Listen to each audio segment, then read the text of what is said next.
So this student does everything I've mentioned very, very successfully, essentially. So what does he say?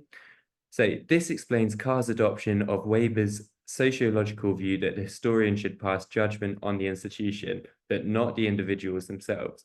So what's the student doing immediately and very successfully in the first sentence?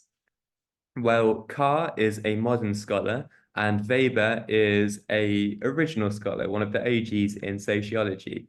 And immediately, the student is recognizing modern scholarship and traditional scholarship and showing a development within academic trends. This is fantastic, shows that he's done his reading, he knows what he's on about, and he says it confidently. Uses a short, sharp quote rather than quoting an entire book in a whole paragraph, which is quite lazy.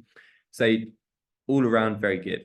This raises an interesting point, some evaluation.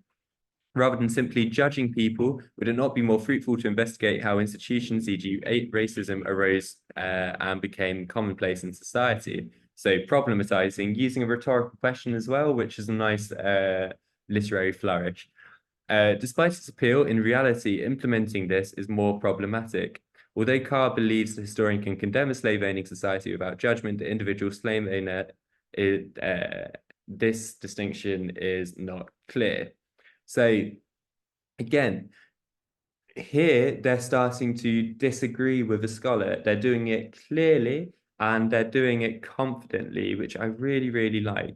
And then one must consider blah, blah, blah, blah, blah. This approach also introduces blah, blah, blah, blah, blah. What they're doing here is analyzing the scholar's point and they're analyzing it negatively. So disagreeing, and they're showing why they disagree and using examples to point out why they disagree as well. If we're merely products of our own particular social milieu, then to pass judgment on the individual is unfair as it assumes independent action. This determinist view is unconvincing. Fantastic. Uses a very short sentence here after using a longer sentence. So literarily, this is beautifully written.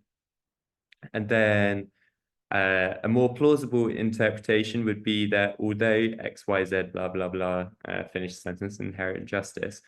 This is so skillful. So not only have they looked at some previous scholarship, they've analyzed it, and now they're introducing their own point of view. They're producing an alternative, having undermined the scholarly approach that they've just outlined. And then they'll go on to analyze their points and evidence it X, Y, Z.